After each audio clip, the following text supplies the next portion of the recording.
Katika kipindi tunakuletea wasanii. What's up my guys, I go by the name Rainams.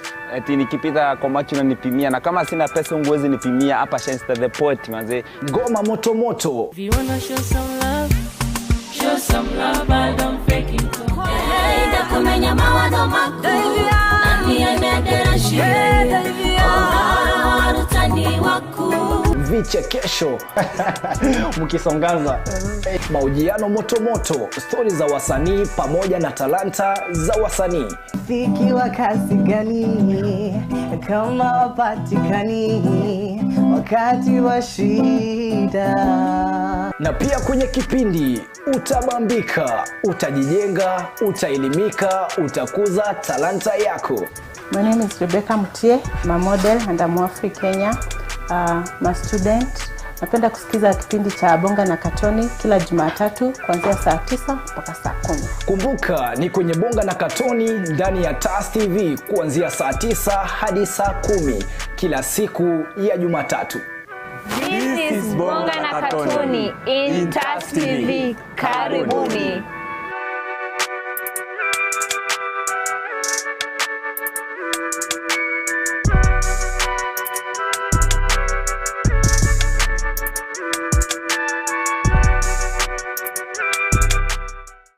This is the newest, most exciting entertainment show in town. Talk about authentic and real conversations, Fun and educative segments, trending topics, celebrity checks, books and authors, Q&A. Join me, LAVIN, NYAGOWA and Hazel Njeru every Tuesdays and Saturdays from 3 to 4 p.m. only on The Unfiltered.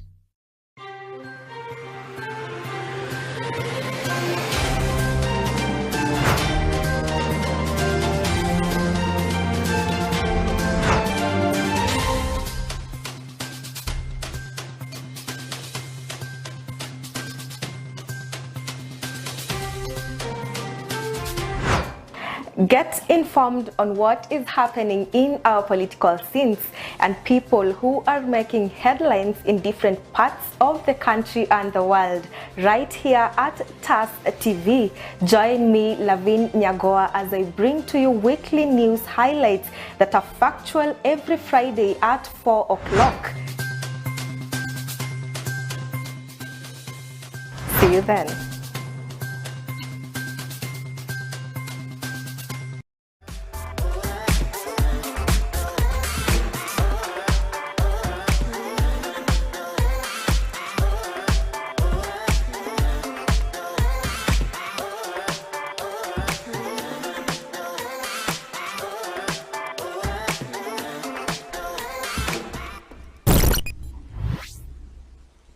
Good evening. It's another beautiful Thursday that you get to meet here again. And you know, every Thursday is when you sit here, it's time for reality check. And on today's episode, we are talking about access to mental health care. What we need these services. So what is it that we are supposed to do for us to get these services? And why do we not have this kind of services in the country? Or if we do have them, why are they expensive? Trust me to always have a guest on set who's always going to help us expound on these topics and make us learn more about what exactly we need to know and why we need to know them as well. So thank you so much for joining us, for choosing TAS TV all day, every day. Remember to follow us across all social media platforms. That is at TAS TV Official on YouTube, TAS TV on Facebook, TAS TV_KE on Instagram, Twitter and TikTok, www.tastv.co.ke on our website. Without further ado, let's get straight into today's episode.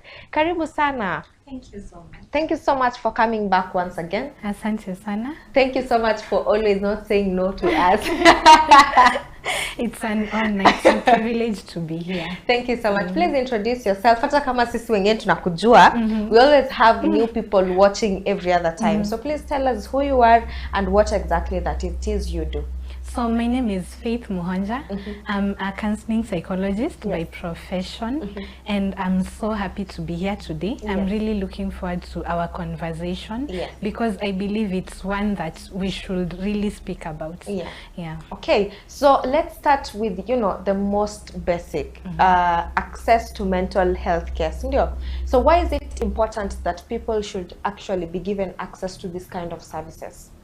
Because I think we live in times when mental health is something that is gaining awareness, you know, and the fact that people are now beginning to understand what mental health really is makes it more and more needful for people to be able to access the services because people are beginning to understand everything around mental health. So we have mental health and we have barriers to it. We have some of the things that are making us not get these services as of now, as at this moment. So what are some of the common barriers that individuals face when trying to access mental health care services? So I believe, just as you said when you were starting the show, the most common is how expensive these services are.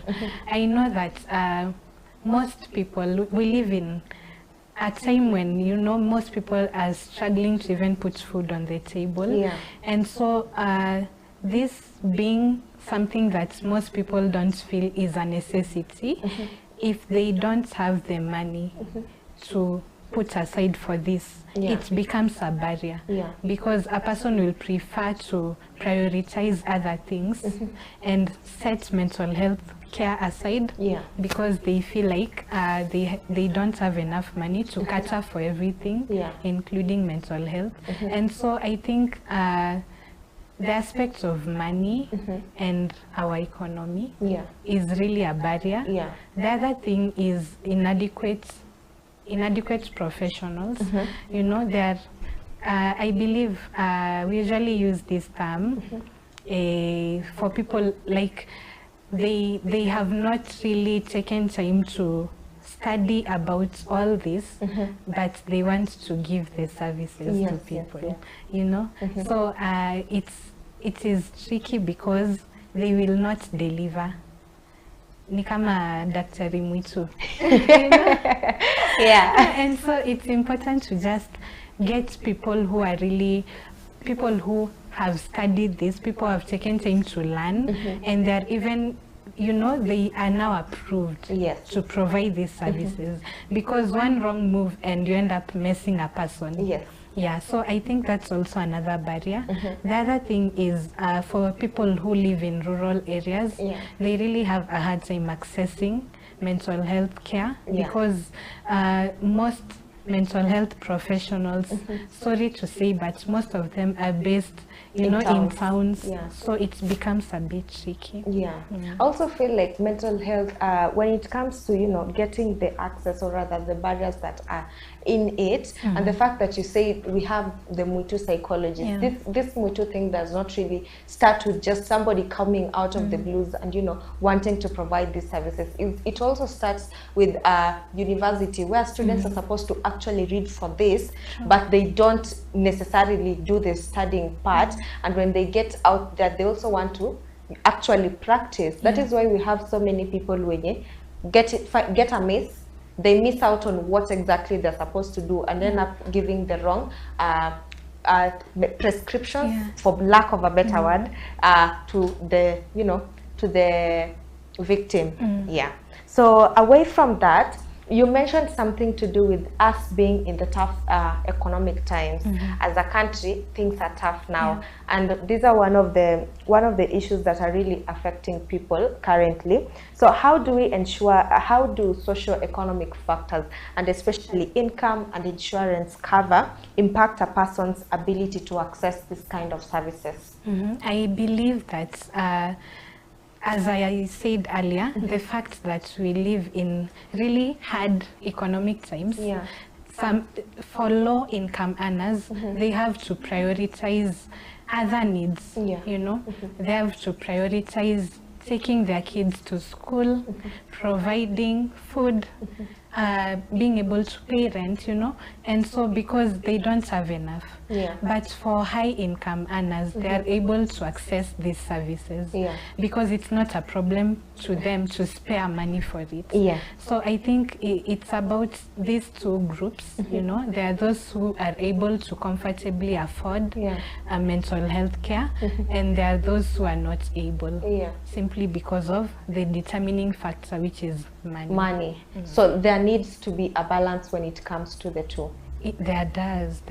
Okay, so let's now talk about, you know, the specific populations that we have in the society. You just mentioned high income earners and low income earners. We also have people who are closer to town, and we have people who are in the rural areas. So looking at this kind of populations, and, you know, of course, to Kopiana, the marginalized groups who are far away, and they still don't have access to information, they still lack the awareness that one needs to have when it comes to mental health. So looking at this, how do they deal with, you know, coming into access with, you know, this kind of services, and especially wale when you wako deep in the village? It is a struggle. Because we are really trying to advocate for mental health awareness and all this, but still there are people who they're not able to really access it. But nowadays there are online platforms. There are online platforms whereby people get to even have encounters with these professionals, even though they are in the rural areas. Yes, we have a group, it's called Mind Healers. It's an online platform, and just from there, like, people from all over are in that group, and they're able to access this, you know. And I think it really goes a long way in helping those people who are not able to come into one-on-one contact with mental health professionals. And there are also, I think, online apps specifically for mental health, you know, such as mindfulness apps. You know, they teach you how to do yoga, how to do meditation. And there's also social media. People are raising more awareness regarding mental health. If you go on TikTok, you'll find people making videos. If you go on Instagram, on YouTube, people are using their own channels to even, you know, do this. And there are also virtual sessions, virtual consultations, where people can just have these sessions without really having to go to the city or to the town. Okay, and I really like what people are doing with their social media apps. Crazy. It's not more of what we used to see kitambo. And nowadays, people learn. People have come into a space where they're using their social media to actually educate other people, which is actually a good thing. Kwa sababu we've seen a lot of people coming out to talk about mental health, its effects, how people can deal with it, giving out stories and concerns they have also undergone, which sheds more light on this kind of issues and having those kind of conditions. Okay, so away from that, let's now talk about the consequences, of course, that come with, you know, getting limited access to this kind of services. There are consequences. So one is when people are not able to access mental health care programs or services, their health can actually deteriorate. You know, we usually say that there is a connection between the mind and the body.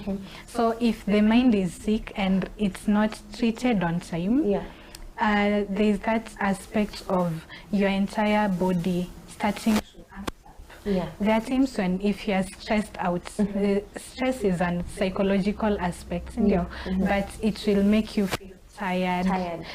Your head you might start having migraines, you know. So there's that connection between the body and the mind, and apart from that, the mental well-being of a person will also be affected. That means you'll not be as productive as you will be if you are able to access mental health services. Okay, so guys, we are going on a very short commercial break, and we'll be right back with more questions for you. We still have a lot that we need to cover, because but hatujaongelea the professionals. How is the government dealing with you know, the quack professionals that we have? So see you in a bit. Remember that we still have a lot more for you, and do not forget to follow TAS TV across all social media platforms.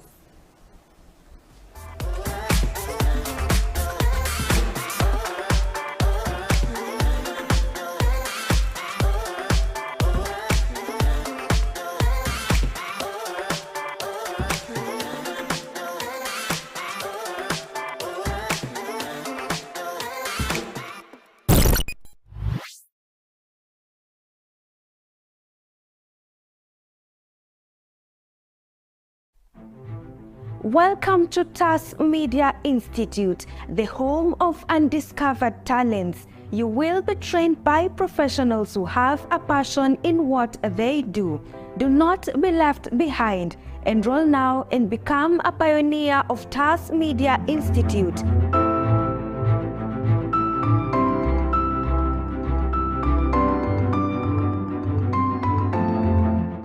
We are located at Neema Plaza, 2nd floor along Kenyatta Highway in Thika Town.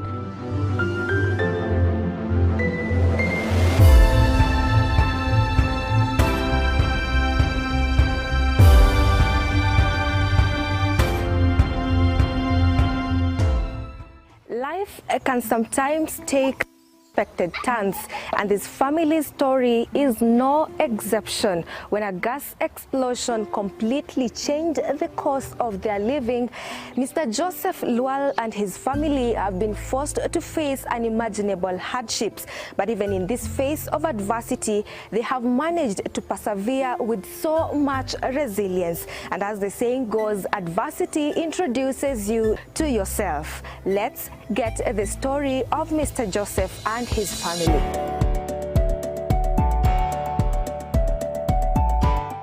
So welcome to the first episode of Brain Busters. My name is Mwangi Dominic. Leo tuko barabara ya MKU, tunauliza maswali tatanishi.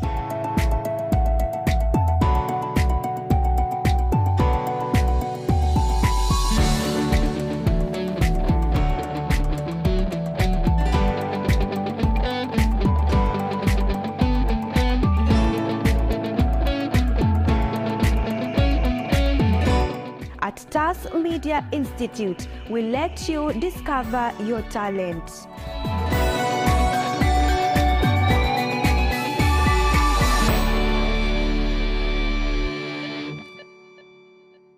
This is the newest, most exciting entertainment show in town.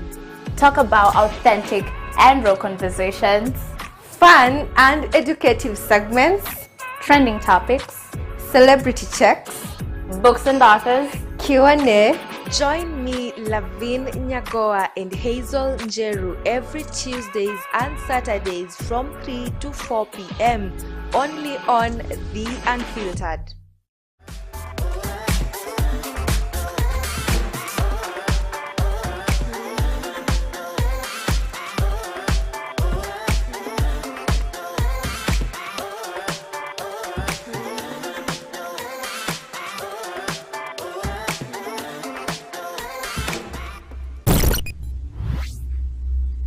Welcome back, guys. Thank you so much for choosing TAS TV. Thank you so much for being with us. In case you're just joining us now, we're talking about access to mental health care. We need these services. This is a sensitive issue in the society, and therefore, why not learn something about it? So before we went on that short commercial break, we were talking about the consequences of limited access to, mental health care services. And one of the reasons Faith gave us is the fact that kuna people tend to lose a lot, or people tend to get so much affected when they tend to get, when they lose, sorry, nimeanza kustama sasa.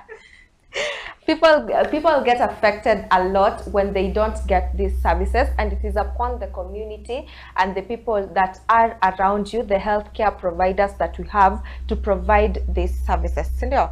So now let's talk about shortage of mental health care professionals. We see a lot of quack people around. How are you people dealing with this, and how is this affecting people who have these conditions? I think it's important to really verify that a person is certified before you even start services with them. Yes.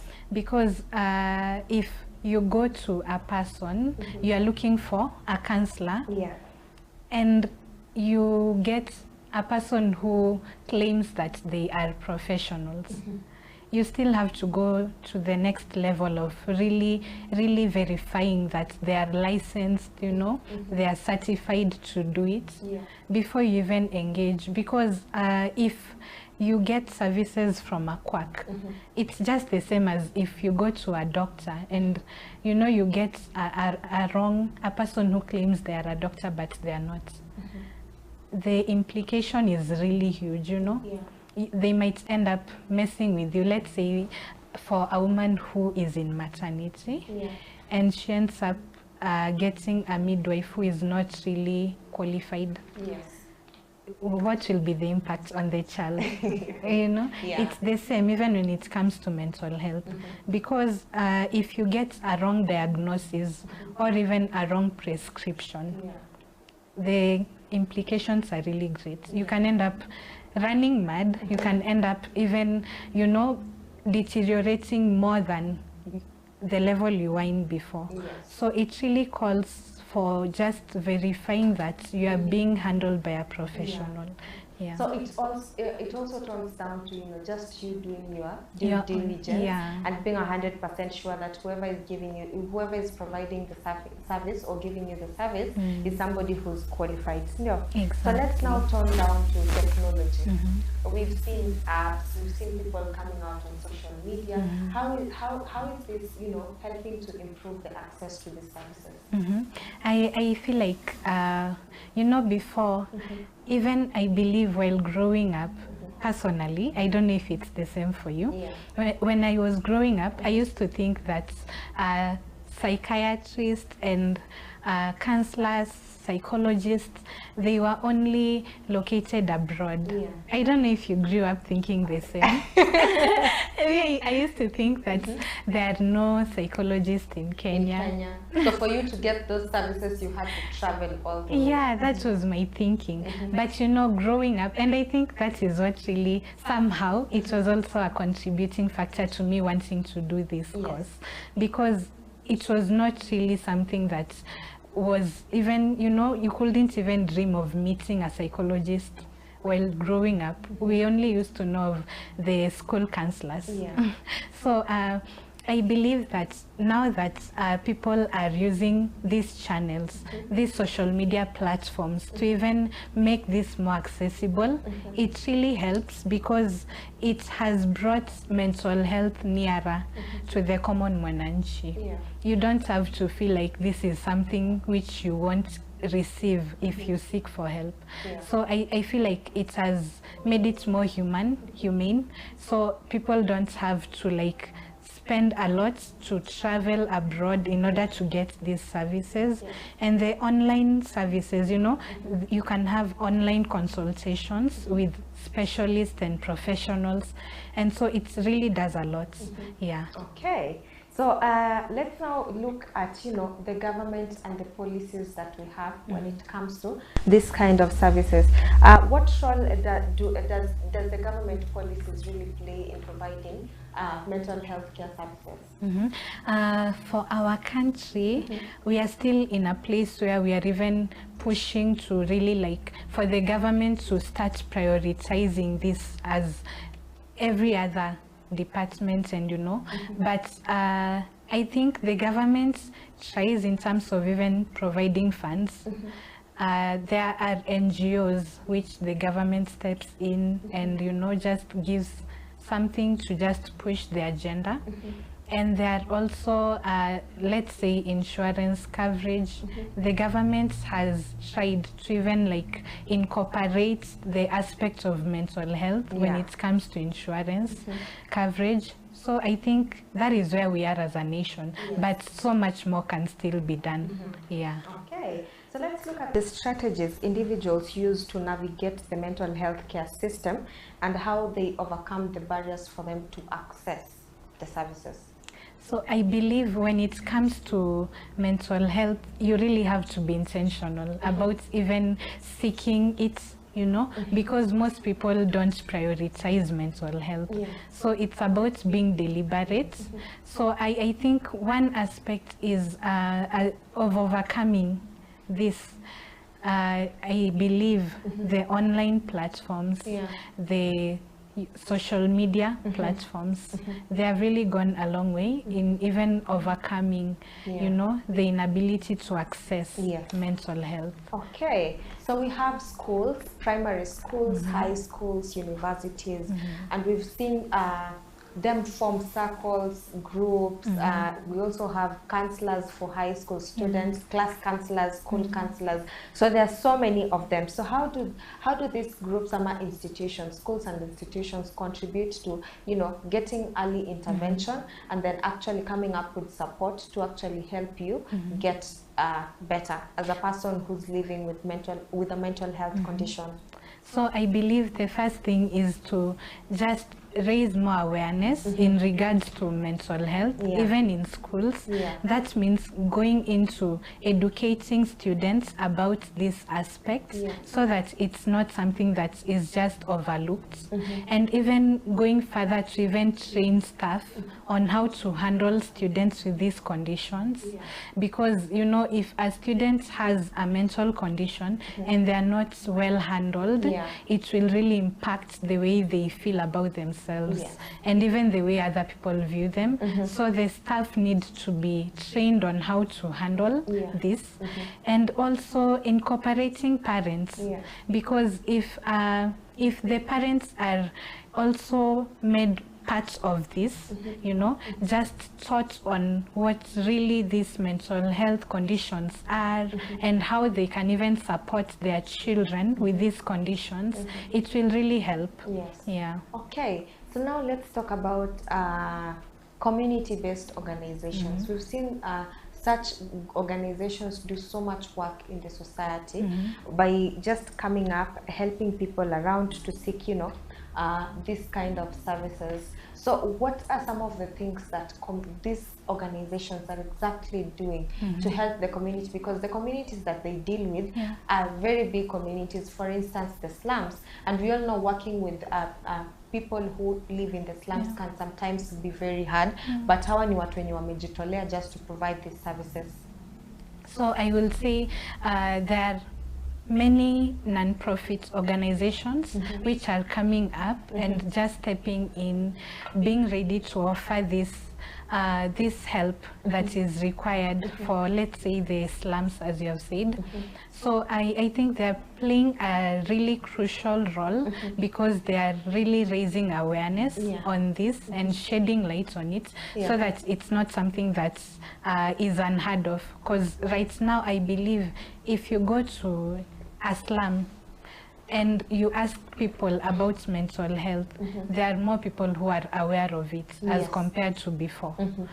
Even the rural areas, you know, there are NGOs which have set their offices in different places, parts in the country, and I feel it really helps because more people are able to access mental health care.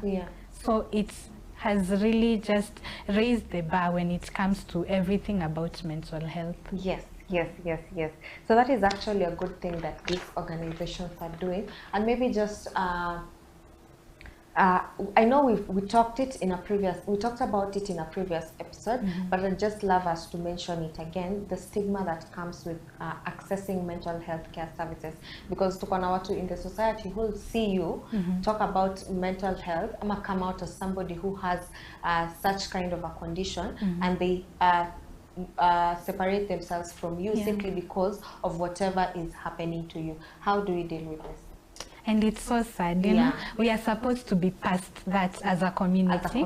But sadly, there are still some people who are not informed. And we can't blame them. We can't blame them. It's just lack of information. Yeah, exactly. So I believe that just freely holding conversations around mental health, as we are doing even, it really does a lot. Because people become more comfortable talking about these issues, and it reduces the stigma around mental health. So holding open conversations, open dialogues, and promoting mental health talks on all platforms, so that it's not something that is discriminated against.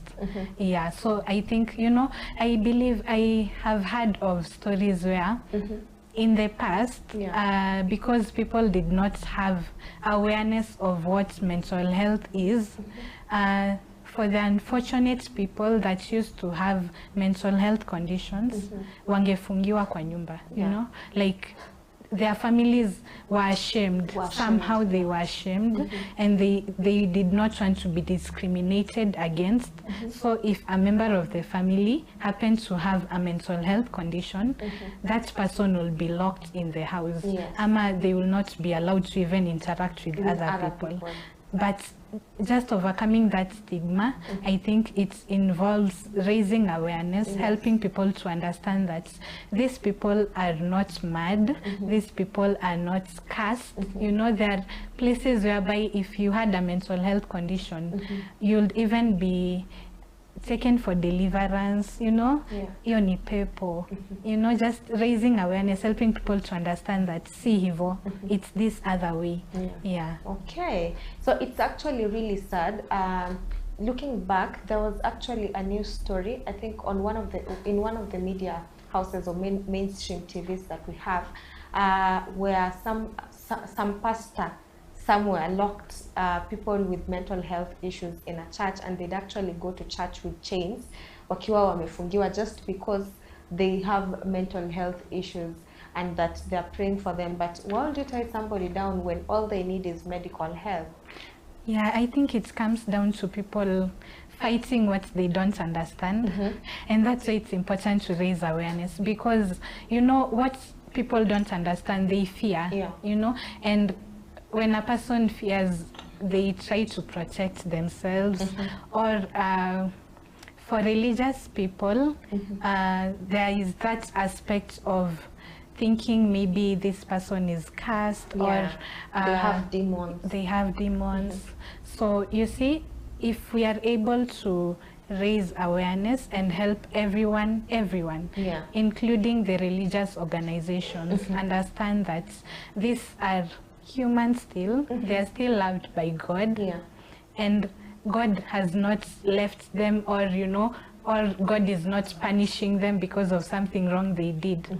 This is something that might have come about just, you know, genetics, or even something that came about in the middle of their lives. It will really do a lot, because it's just about helping people to understand and embrace even those who are suffering from these mental health conditions. So it's not even something to like make us also speak against the church, because probably the people who are doing this just don't have enough understanding and awareness. Yes. So guys, we are slowly coming to the end. Faye, as we conclude, let's talk about the long-term benefits of actually having access to this kind of services.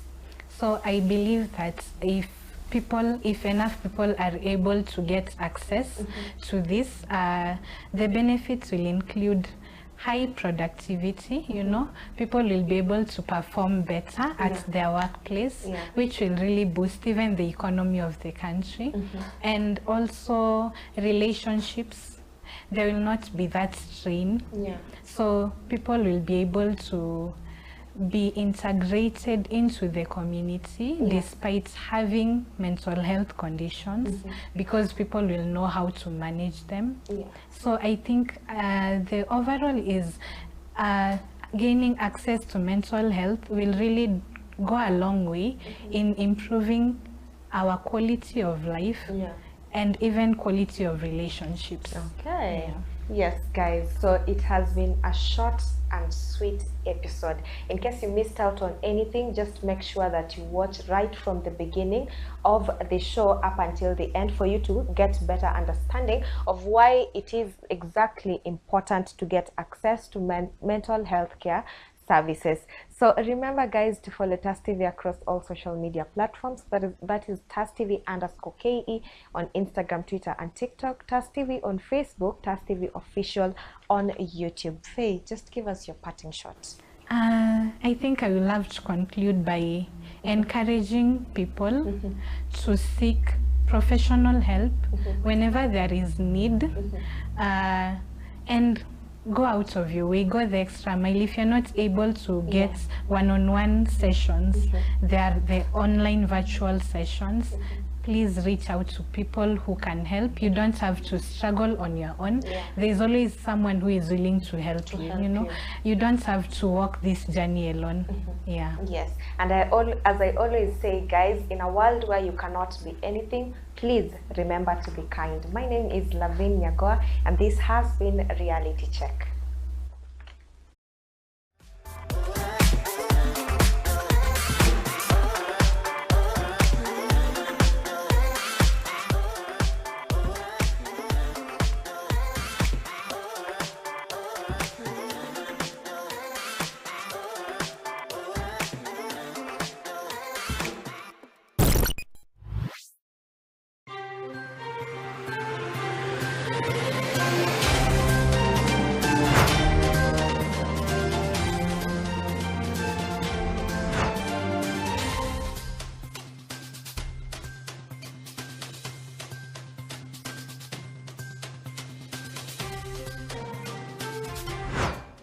Get informed on what is happening in our political scenes and people who are making headlines in different parts of the country and the world right here at TAS TV.